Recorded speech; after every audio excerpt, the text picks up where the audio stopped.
But these masterpieces were built centuries ago. Would they be possible today? For the late King Hussein and his successor, King Abdullah II, for whom the restoration of the Al-Aqsa Minbar was so important, the answer appeared to be no. For more than 20 years, they had searched for someone able to produce workable designs.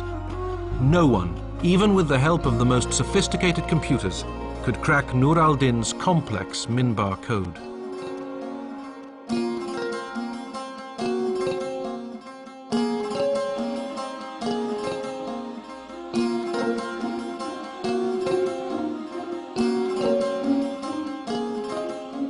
We did an international contest. We invited everybody in the world to participate. Nobody in the world was able to recreate the Minbar, which starts from a six-sided figure and creates an equilateral triangle without, by extending the lines of a regular six-sided figure, and without having any lines sticking out, as it were. Now, nobody could do that. The schools in Oman and London had begun the process of training new designers, but the creation of master craftsmen is a lengthy business. Meanwhile, the Hashemite royal family continued their search. As they were doing so, a young engineer turned architect was pursuing a quest of his own. Euro Disney. Minwa al-Mahed now lives with his wife and children in Oman. But Minwa's roots are in the deserts of Saudi Arabia, where he had been born into an old-established Bedouin family. Despite his successful career, he found himself, as time went by, increasingly drawn to the traditions of his forebears.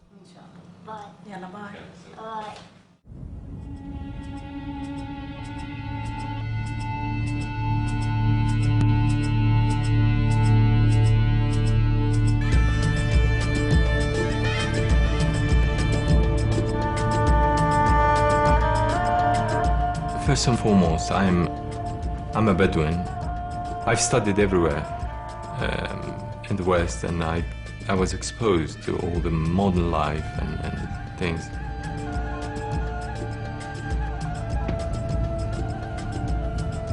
I'm living in modern times. I'm using different gadgets, the computer, the car, mobile phones, but those are not essential.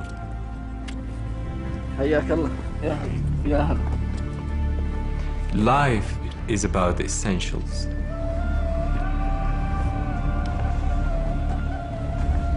The most essential thing is to realize the truth.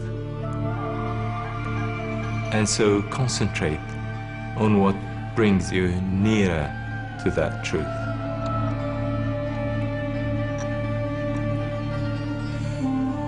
I am a religious man. In the sense, it's a part of finding the truth, finding the origin of things. And in that sense, I am a religious man.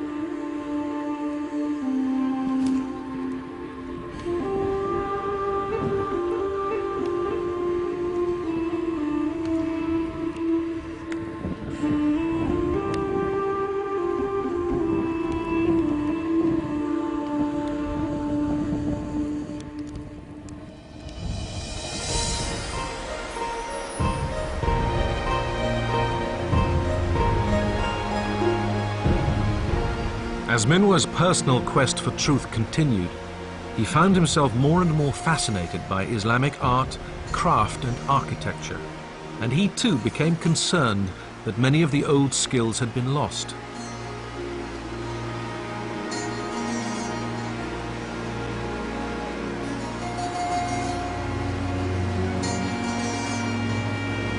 He began a process that continues to this day, traveling in the Middle East, observing and recording traditional craftsmen at work, ensuring that their skills would not vanish in a world increasingly dedicated to modern technology.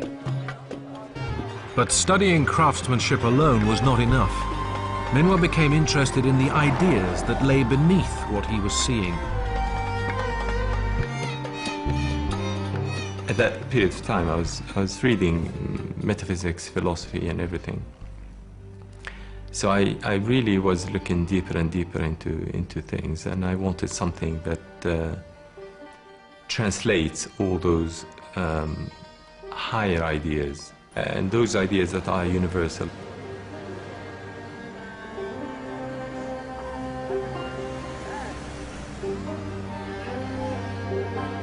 Minwa finally found what he was looking for in a small bookshop in Damascus.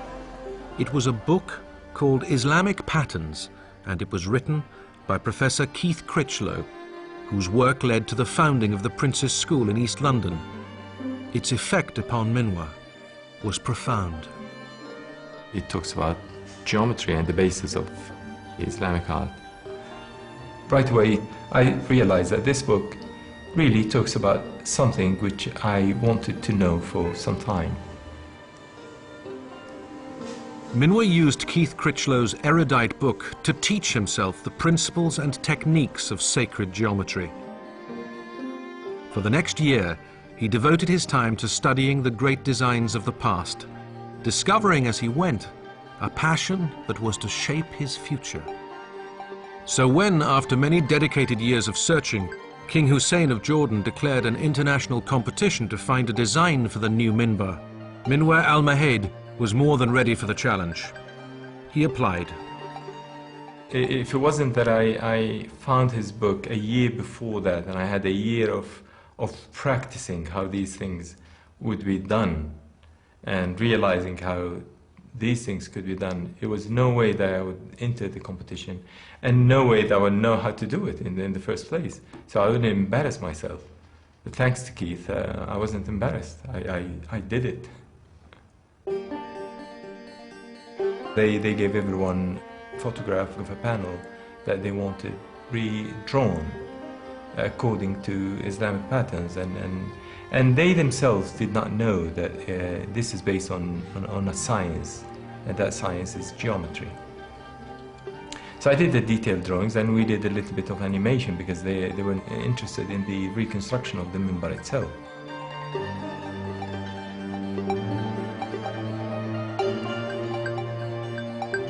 Minwa's geometry skills were more than enough for him to produce those first designs. But he knew little about the construction of the ancient minbars, and he needed to know more.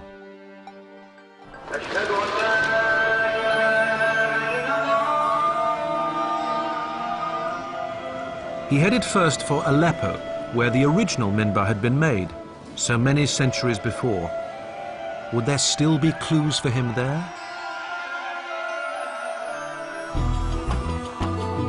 Just across the road from the Grand Mosque, he made a crucial discovery.